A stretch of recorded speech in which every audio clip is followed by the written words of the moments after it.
Because, I mean, we've got legends of people that have built vapor carburetors that have got 100 and 200 miles per gallon. How did that happen? How could they have done that? 2 weeks later, I took that thing on a road trip, and I personally drove it 660 miles on a tank of fuel without stopping, when the best we've ever got before was 225. And I discovered that there's a number of things about the system right now that are engineered to, number one, force us to consume more fuel, and second, to wear our engines out faster. My phone rang, and it was this guy saying he was representing General Motors, and that he had heard about what I was doing, and he wanted to talk. So I asked him, I said, well, what are we talking about here?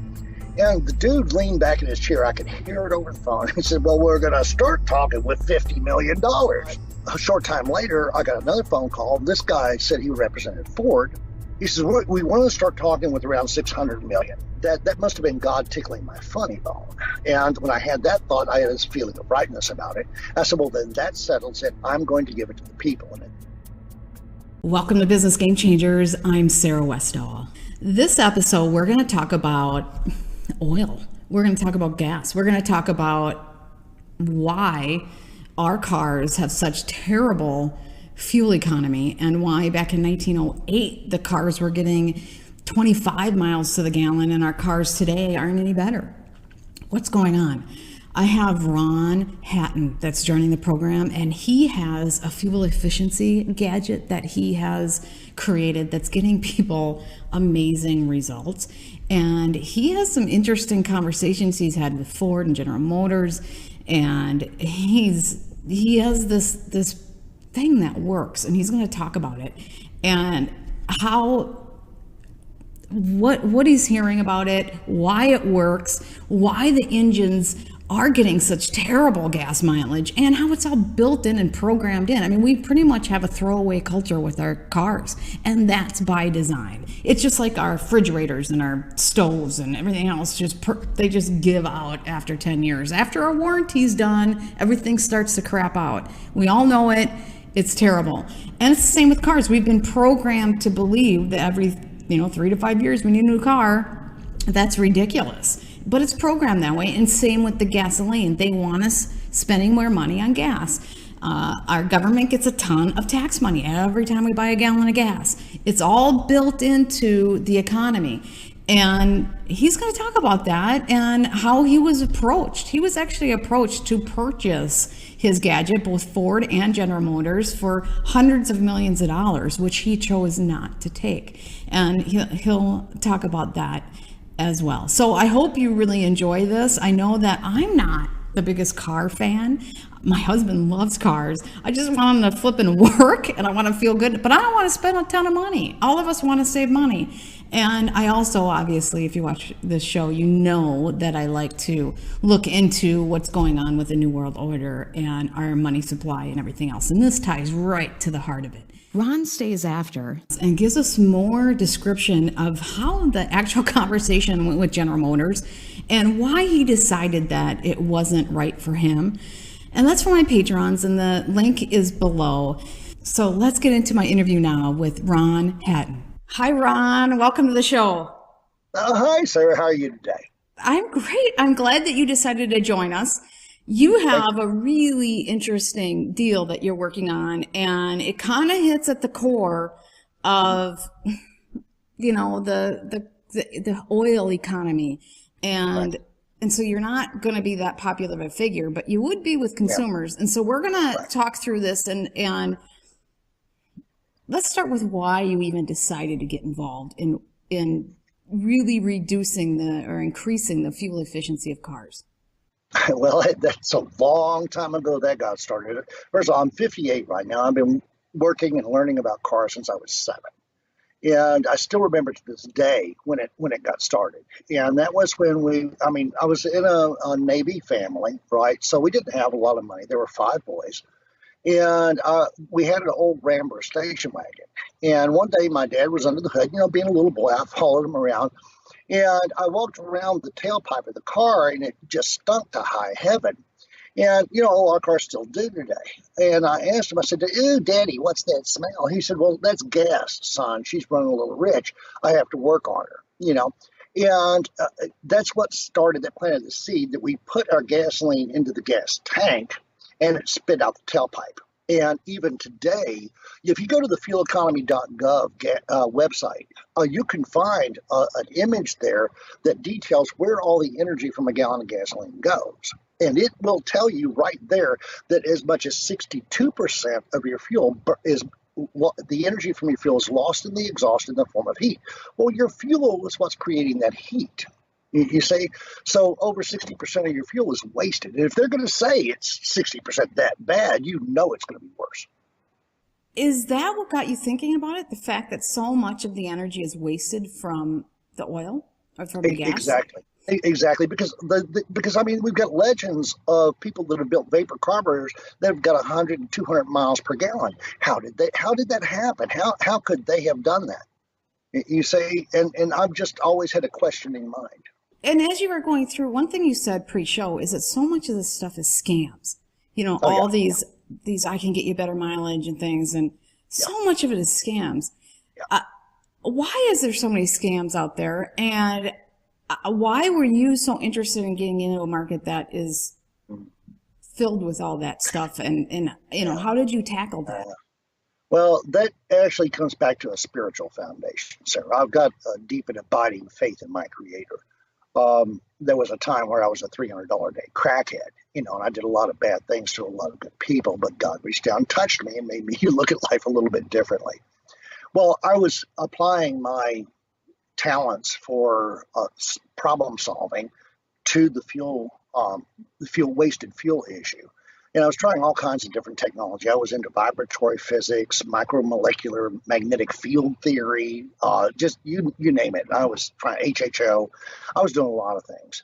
And then one day I was out at a local airport for a book signing for a friend of the family. And I didn't want to be there. You know, it was my ex-girlfriend's idea. Anyway, so as soon as we arrived, she got surrounded by her friends, and I saw some neat-looking airplanes.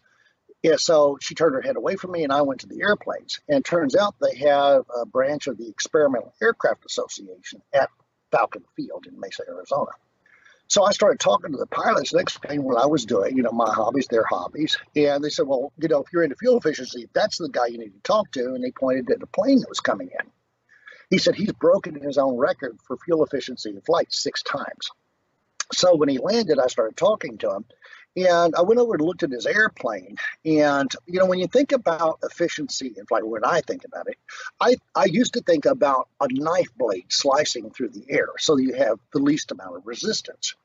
But when I looked at his wingtips, there were these plastic pieces sticking straight up in the air just forward of his ailerons. And I looked at him, I'd seen the configuration for it.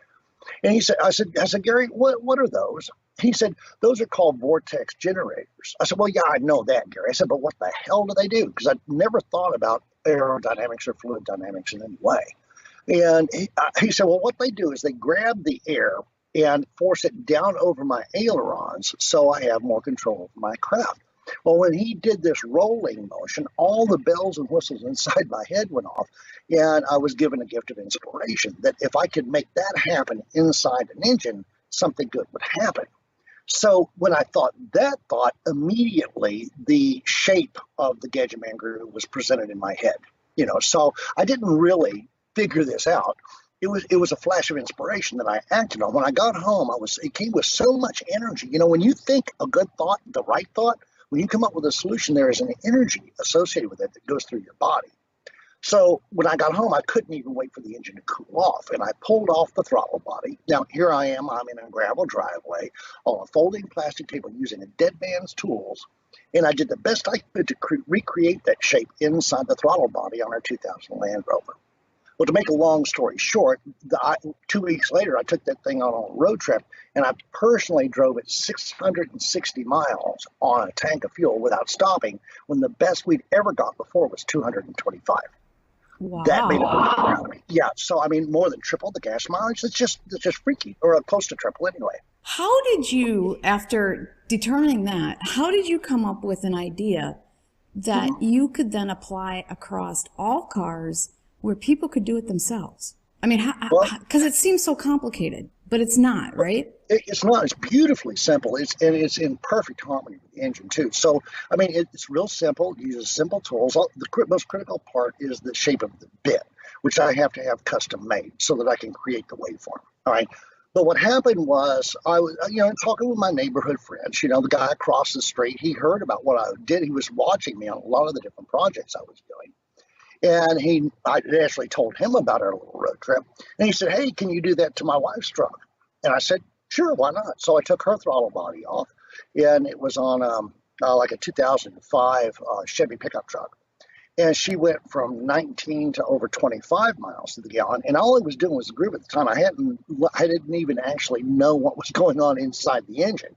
Once I had been applying it for a year and had done maybe 100 vehicles in and around, because as soon as one person gets it, they tell their friends and family, then they call me and say, "Hey, can you do that for my car?" So it's just started growing very organically. But it took me over a year to figure out what was really going on inside the engine, what the groove was doing. And then when that flash of inspiration hit me, I started examining the various systems inside, that manage the fuel combustion process. And I discovered that there's a number of things about the system right now that are engineered to, number one, force us to consume more fuel, and second, to wear our engines out faster. And based on that, I started doing more and more, and now I've got like 97-98% of the engines I do get better gas mileage. They all get more power at all ranges. Takeoff goes through the roof. I mean, you've seen some of my videos, right, Sarah? Yeah, it seems like we get that with refrigerators, with stoves, it's programmed to fall apart at 10 years, and cars are programmed to fall apart at 4 or 5 years. I don't know, probably not that quite long, but people have in their mind that every 4 or 5 years, maybe every 3 years, we're getting a new car, depending on the money you have. If you live in Mexico, where my husband was born, he's like, people just figure out how to get the cars working as long as possible. I mean, that should be our mindset. I remember growing up in the 80s, and we had more of that mindset. Now we have the mindset of we just have to the throwaways, Exactly. We live in a consumer-based society because that's what the powers that be want. They want us to work every day and take our money and put it in their pockets. I mean, look at it like this, if I may, for a moment. All right. Ford, GM, Dodge, Honda, Toyota, the list goes on. There's like over 100 major manufacturers of cars in the world today. All right. They're in the business of selling new cars. That's what they do, right? And the more cars that they sell, the happier they are. So if you bought, let's say, F-150, the Ford, all right, and it lasted you for 50 years, you'd say, "Damn, Ford makes a great truck," but you would not buy a new truck for that 50 years. It is good business, but good business undermines it undermines us. And so we're locked in this vicious system that's not good for us, but good for business. Right. Yeah. Well, when you focus on making money, if money is the end result, then yeah, that's a real problem for our society. Personally, since when I first came out with this, I was investigating all kinds of things, and I was hands-on, doing all kinds of stuff, like I said.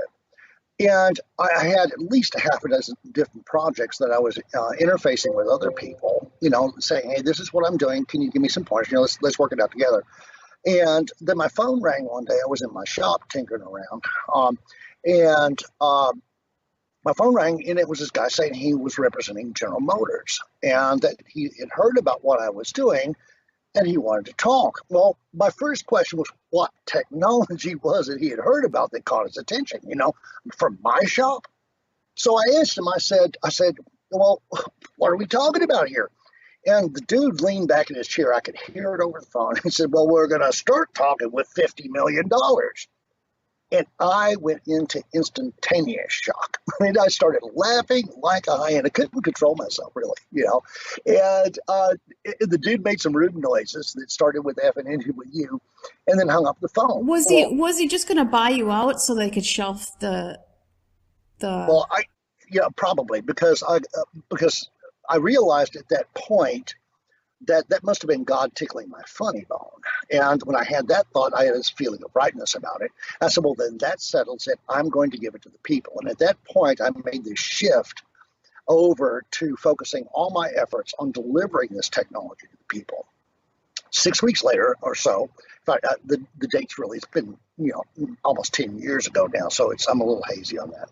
But a short time later, I got another phone call. This guy said he represented Ford, and he'd heard about what I was doing, and heard about the Groove. And he says, Ron Hatton, the guy that does the Groove thing. And I said, well, yeah, that's me. He said, well, we'd like to talk to you about your technology. I said, okay. I said, well, let's lay it out. He says, we want to start talking with around 600 million. By that time, I'd already made the adjustment, the shift to getting it delivered to the people of this planet, because it's a vital technology. It only works on every engine. Every engine I've ever done ran better, okay? At least after I learned how to do it right. Yeah. Did you even think about it for a little bit? Because it's 600 million, right? Most people would ponder it because of the money. No, because once it became a God thing, it was no longer a world thing. It has never been a question. I will never sell out. It can't happen, because it's one of my core beliefs that God chose me for this, because I had you lost something there, huh? Oh, just my earpiece, yeah. Yeah. But that I was different. Otherwise, you would have given it to somebody else. I'm just a country boy. I'm a Kentucky hillbilly. I grew up with different sense of values to make everything, more efficient. Waste nothing. Okay. I mean, where I come from, the pavement for the country store, which is about 5 miles from the house, is paved with pop bottle tops, not flat top. That's interesting. That's really awesome, though. Yeah. So when they get done with pull that thing off of the pop bottle machine, they take it into the driveway. Do you have a picture of it? I'll put a little picture up. I wish I did. It would be so cool. But that's what they paved the driveway with. It had nickel pinball machine, and with real pinballs, instead of all the digital stuff they're doing now. But anyway, so anyway, I don't know why God chose me, but He did, and that makes it a sacred mandate for me that I'm unique among people, because there is nothing like this technology on the planet. I've had patent searches done in every patent library from here to Southeast Asia and back around the world again. Okay. I spent 3.5 years chasing a patent on this technology, and I hired the best patent attorney in Phoenix to work for me. Okay. And every time I would file, the initial filing came back within a couple of months as rejected for conflict with other patents. But when we examined the patents, they had absolutely nothing to do with my technology. They had nothing to do with the shape of the groove, had nothing to do with the effects. And my patent attorney was like, where's this garbage coming from? So I would refile and refile. And each time they came back with more bullshit reasons as to why they wouldn't grant me a patent. And my patent attorney at the end of 3 years was pulling his hair out when we got the final rejection. I had spent over $30,000 chasing a patent that shouldn't have cost $6,000 in 3.5 years on something that shouldn't have taken 3 months. Did you get the patent ultimately? No. They just wouldn't patent it. What was their ultimate reason? You just technically didn't have it set up right, or did they actually have a reason? No. Well, their reason is in their minds. Okay, so I don't know their minds. I can't presume that. They never gave you one. They never gave me one. They kept saying it was conflict with the patents, but there was no conflict with the patents. They couldn't give you. They couldn't, because they have to give you the patents that it conflicts with, and they never could give you that. No, they gave me the patents that it conflicted with, but there was no conflict.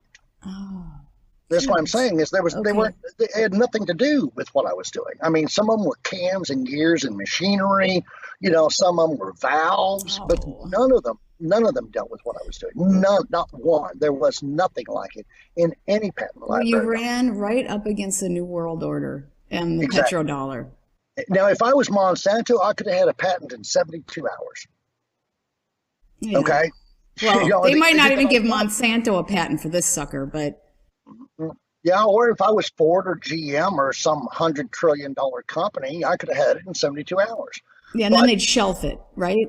Exactly. See, and that's what came out in the conversation with that representative from Ford. I asked him, I said, well, what if I sell the technology to you, what does that mean to all my customers? He said, well, Ron, he said, all instances of the technology would have to come off the street. I'm like, what? Did you ask them what their intention would be for it? Well, they flat out told me that I could never speak of it again. I could never mention it. I could never do anything with it. But this was a gift from God. You see, I had the opportunity to turn it into tremendous wealth. I mean, oh my God, can you imagine having $400 million? I mean, most people would drop their drawers and do anything they could for that kind of money. Yeah, well, most people would sell out, which makes you a unique individual. So now that you didn't, what is, obviously it hasn't turned into the type of enormous success that should, based on what I'm understanding how it works. And we'll get more into that. Right. But what kind of obstacles have you been seeing from a marketing standpoint that is causing you to not have, for people not to be like clamoring for it? Well, to me, the main thing that causes the greatest resistance in the marketplace are the people that are hate mongers. You know, you've got them on your, I've seen some of the comments trolls on your videos. I have the trolls. Yeah, they're all, that most of them are paid, but other ones are just people who can't believe it. You know, they have cognitive dissonance, but yeah. Exactly. And that's what I face too, because the media is what most people pay attention to. I mean, you listen to the songs out there that are popular, you watch the commercials, the YouTube videos that get 50 million hits, you know, and they're garbage. They don't do anything to make you a richer or better person. Doesn't make you smarter. It's just entertainment, but it's entertainment that dumbs you down. Okay. So, but that's beating and conditioning the people. I mean, it is teaching them to not believe in your fellow man. But the thing is that I believe that 99.9% of the people on this planet are good-hearted people, and they want a better life. You don't want a better life for us all? I think they could be. I think there's enough aware people who are, I'm a little more pessimistic. I think maybe 30-40% of the people are good already. And there's a much larger percentage that could be good if they became aware and weren't sucked into the system. Because I think the system causes you to be kind of a negative, nasty person. If you believe it. Yeah. That's my opinion, but. Right. Well, see, the thing is that people are taught to hate. But we're basically creatures of love. In the Bible, it says God created man to love him, to love. You see? But what's the richest experience of our lives? Love. Exactly. You see, what empowers us? Faith. You see, just believing in something without having a good reason gives us the ability to go on the next day. It's like, I mean, I've been through some tremendous hell in marketing the groove. Okay, directly, indirectly. Okay, and we mentioned briefly about what resistance am I facing. Well, the first problem that I face is the good people are different from the angry ones. Okay, the good people, they keep their mouths shut, they stay at home, they enjoy their lives. The mean, nasty people, they open up their mouths and shout their discontent from the mountaintops. But we don't want to get into conflict, so we don't challenge them. That's where we're making a mistake. It's time for us as a society to stand up and say, you know what, this shit is wrong, and we need to do something about it. I mean, I'm so passionate about that. I get, tears come to my eyes. I get so angry. Okay, because people allow this to happen by keeping their mouths shut and doing nothing. Well, I am not that kind of guy, Sarah.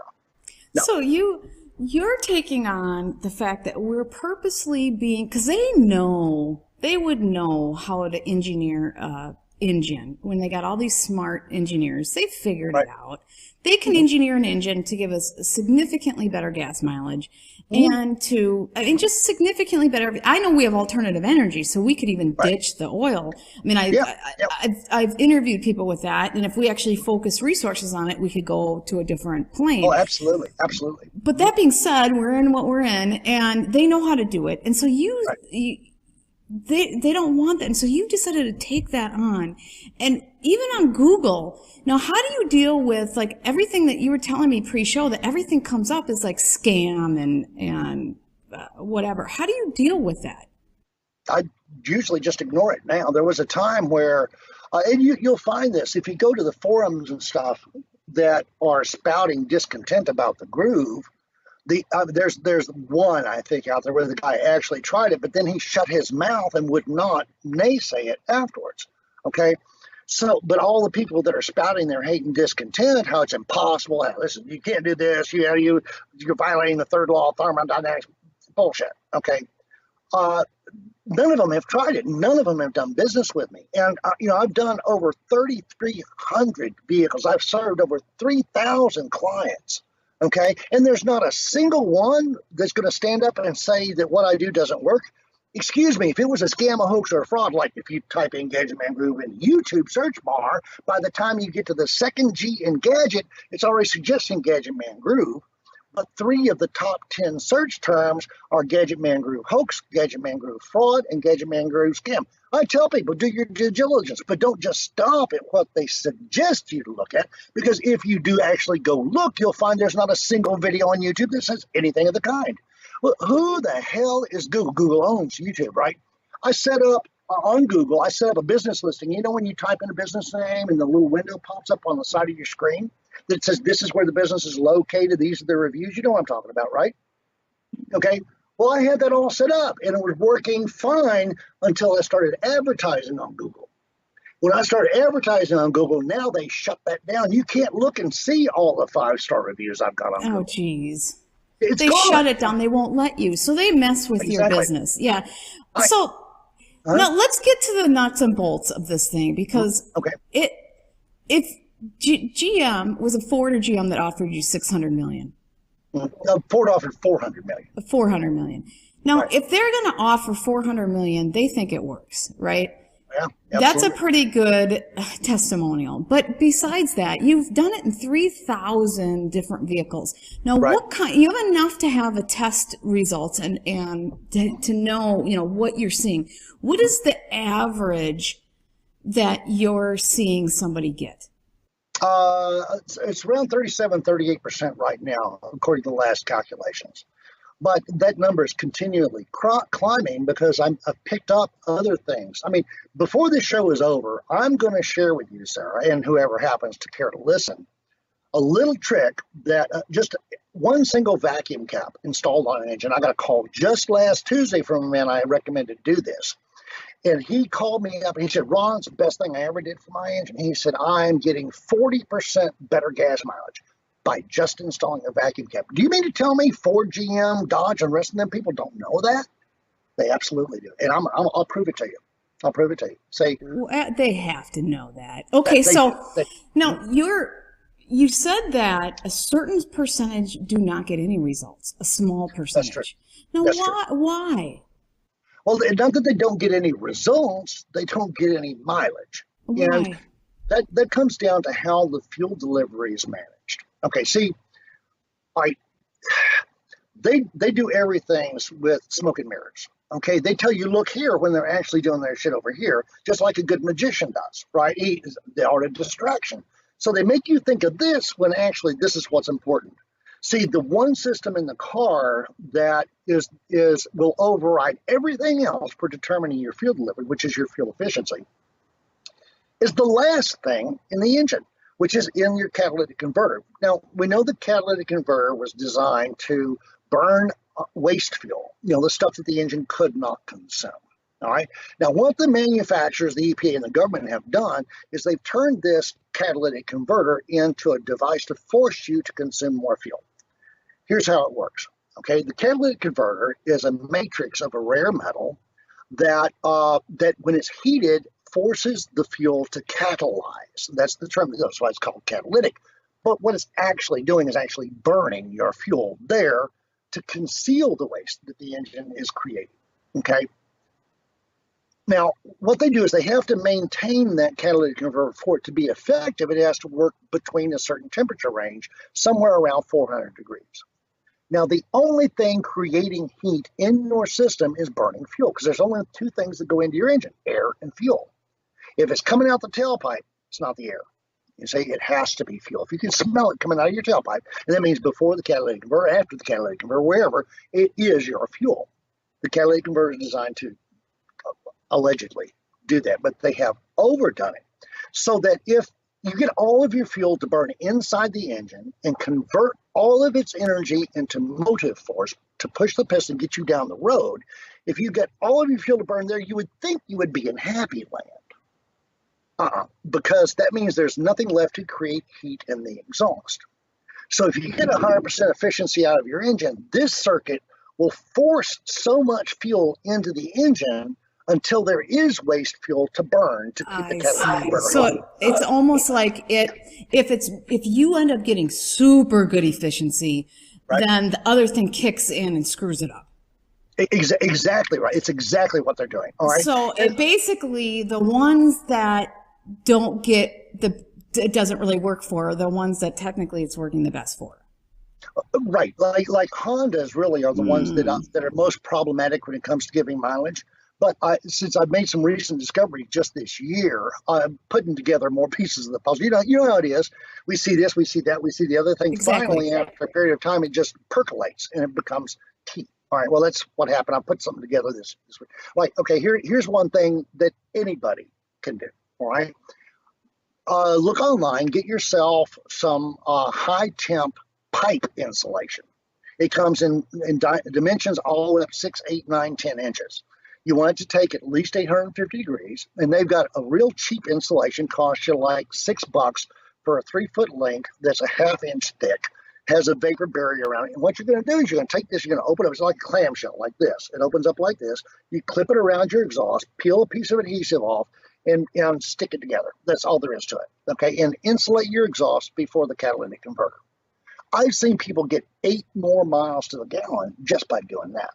Okay, because you're keeping the heat in the exhaust pipe. Whenever you put your hand near the exhaust, you feel heat, right? Anywhere along the length of the pipe. Well, every BTU that leaves the exhaust pipe, the computer has to make up with by delivering extra fuel. You see, so insulate your exhaust.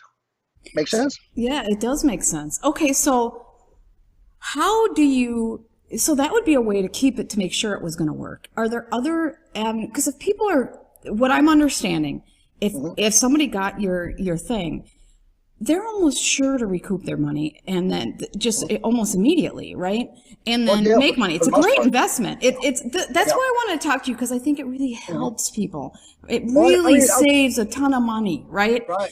And it's like a huge tax rebate. I mean, everybody's going to get a $2,000 tax rebate if you do this. But people holler at me all the time, say, well, the government wants us to get better mileage. Really? The federal government took in $143 billion last year in taxes on fuel cells alone. Now, has the government ever taken less money from you? Well, yeah, I mean, they'd get a lot less taxes if this was really. There's you're going against a lot of big money makers here, and they don't like that. Well, with this technology, I can reduce the entire nation's demand for gasoline by 25 to 60%. Minimum of 25%, and I can do it overnight because I can teach you how to do it, Sarah, in 2 hours. Well, now, how much money is an average person saving a year on gas? Oh, this is variable. It's like the wind. I mean, it's all over the place. Well, different cars get different gas mileage and stuff, right? Okay. I read just yesterday that the average fuel consumption as a nation now is like 22 to 23 miles per gallon. Okay. Did you know that the 1908 Model T got 25 miles to the gallon? Yeah, that's just crazy. The 2017 F-150 only gets 17. Well, we're still on old chemotherapy drugs from 30 years ago, so I guess that's not all that surprising. Heaven forbid we should eliminate the chemicals and eat healthy food.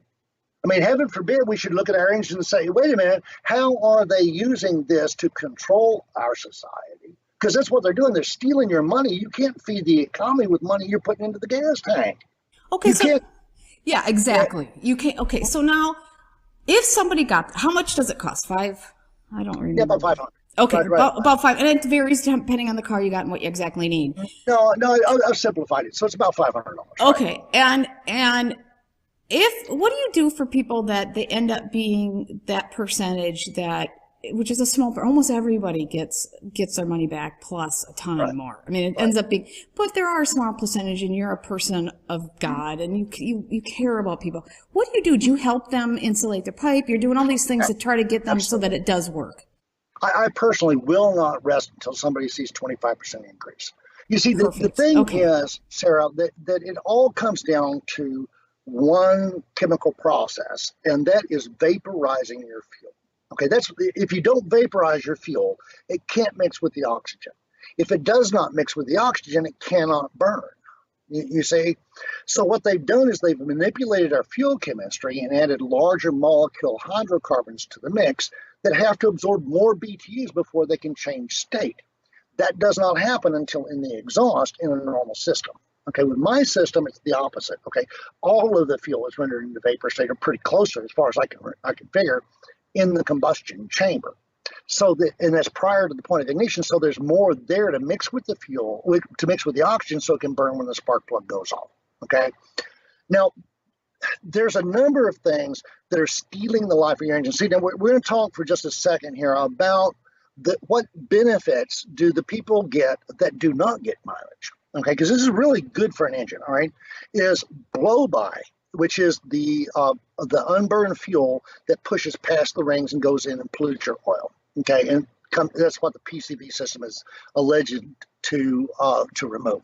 Okay, the blow-by gases are reduced because there's no more liquid fuel slipping past the rings. Okay, so your oil lasts longer. Also, the PCV system is stealing your engine life because it's the way it works. I'll explain that in a little bit. But that system alone is stealing probably 80% of your engine life. So your engine is going to last longer. You see, you get throttle response goes through the roof. I mean, you touch the gas pedal, it jumps like a freaking grasshopper. My husband is going to love you. He likes car driver. His dad used to have a mechanic shop just on the side because they were all interested in it, and all the boys just worked in it. Right. He's gonna love you, but keep going. Right. I only love you because I like the idea of helping people and saving money and all the other stuff. But Sarah, what's not to love? But I gotta be honest, I just like the car to work and I like to feel good in it and save money. But once you start talking about the throttle working better and all this engine life and all this other crap, he's gonna love you. But keep going. The funny thing is that women overall, I mean, looking at the cross section, like I said, I've done business with over 3,000 people. Looking at it as just overall, women like this modification better than men because women got the wrong idea. They think that this is a man's world. No, ask any man, they'll tell you, no, women rule the roost. Okay. Well, women like the savings. They I want shit to work for less money. Yeah.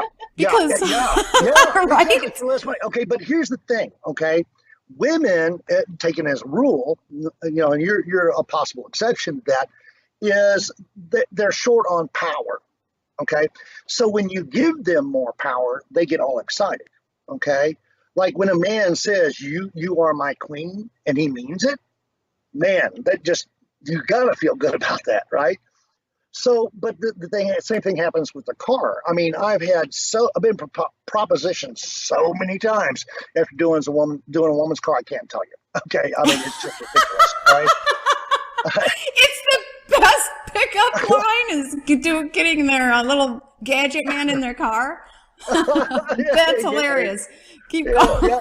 I had one lady. Now I taught a 4 foot tall, a holistic medicine lady out of California how to do this. Okay, and I did it in an afternoon at the Barrett Jackson car show, actually in Scottsdale, Arizona. That was her training ground. So I did like 15, 16 vehicles in a single day, and she did a couple.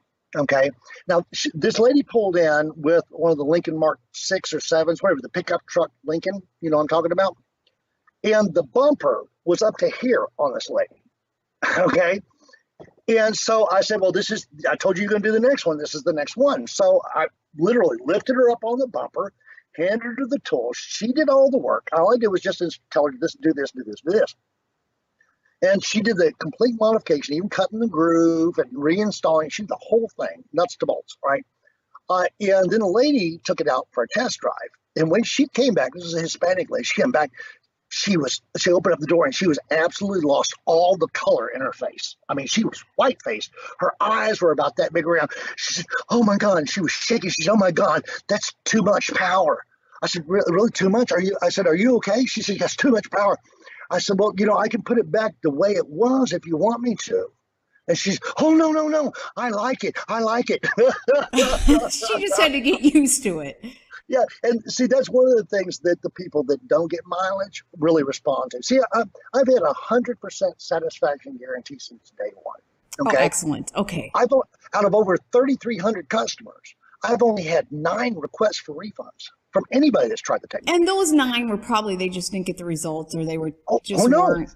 No, they all got the results. The Then what interesting thing about it is all 9 of them will tell you the technology is phenomenal. All 9 of them will. But 8 of them were men who had spent the money without talking to who rules the roost. Oh, they spent the money without talking, and then she canned it. But they're going to Exactly. save more. Exactly. They couldn't Yes, make but- the argument, and she wasn't willing to listen. Yeah, so I Oh. asked each and every one. I said, okay, well, I'll give you your money back. I'm happy to, because if you don't want it, the only term of my guarantee is that I return it to stock condition. That's it. Poor If you don't, guy. if you don't She want it. needed to listen. So, but I asked each and every one of them. I said, well, okay, how's your vehicle run? Oh my God, they all said basically the same thing. Ron, it's never ran better. I'm very happy with it, but the wife. Okay, and each and every one, I said, well, you keep the Groove. Okay, I refuse to take it off because it's so good for the environment. It's good for the engines. It's good for the owners. Why would I want to invest extra labor to reverse the process? You see what I'm saying? It just doesn't make sense. So I let all 8 of them keep it. The 9th one was just a liar and a cheat and a thief. He was a Well, architect you're gonna or get something. that. Yeah. So Yeah, we yeah, all get I mean, we all get those. but if I find one customer of mine that's complaining, you can't do it. You can't do it because I live with one principle, and that is do no harm, first of all. And I want to be as much service as I possibly can because I'm 58 years old now, Sarah. Okay. It's been a long, hard road for me. And when I close my eyes the final time, I want to be able to smile and say, I did a damn good job. What could be more important than that? Absolutely. Well, Yeah, this is so- phenomenal. Now, how can people learn more about it? Because everybody has different types of cars and different types of things. I would think at minimum, mechanics would do it on their own cars. I mean, You would think. every mechanic, anybody that is an engineer and they might fight with you because they think they know more than everybody else. But Right. at least, Yeah. I know I get my share of that too. But everybody gets their money back quickly, and it's an amazing investment. So now, how do they get hold of you? We'll have your link below and have your link here. And then can you order just online? Yeah, it's a simple process. There's a buy here button or a store button. I forget what I called it, but it's on the website. You can't miss it. I'll have the website link here. And now, do they, will you help them through the process of installing it? I mean, how do you, because let's say you get 3,000 people at once. Do you have, you can't possibly do that all at once. Do you have a lot of video explanations and stuff? Well, the R&R, the removal and reinstallation of the throttle body is simple. It's done like this. When I taught my wife how to do this, I asked her to pop the hood, and she said, how? Okay. I asked her for a ratchet, and she handed me a pair of pliers. Still, having that absolute ignorance of mechanical processes and how to work on engines, didn't know which end of the screwdriver to hold on to. She did it all in 20 minutes. And that's on my website. I videotaped the whole thing so that people could see how to remove and reinstall their throttle body. So it's beautifully simple, right? I also send out installation instructions with each one, and I can do like 20 a day if I'm really put to the test. Okay, it'd take a couple of us to go through that, but I can do 20, 30 a day. All right. So people understand that I'm just a guy. All right. Right now it's just me. So there's a limit to how much I can physically work. So, but they'll just have to. But wait, not everybody's going to need your help. You're going to need only a smaller percentage. So at 20 or 30 a day, this might be a doable deal. I can do it. And you asked me earlier if I work with the people. All right. One thing that you will find very consistent of any commentary from people with whom I've done business is that when you do business with me, when you pick up the telephone and call me, you become a member of my family. Okay. And I look at family with a capital F, so I've got one lady that I've been working with, back and forth through various vehicles for 7 years now. I've got another man in Eastern Washington that I've worked with for over 6 years. He just calls me up, "Hey, Ron, how you doing? Listen, I've got this issue going on. What could happen?" And I love to help people figure out what's going on with their cars. You can find that all over Facebook. So, and you have like a forum so people can work together and figure things out. So there's like, insulating the pipes and doing, because figuring out, because this is a way to really save some serious money. Yes. That's why I like this. It's a real way to help people right now. I've seen a number of your videos, your other shows, but have you ever touched on plasma by any chance?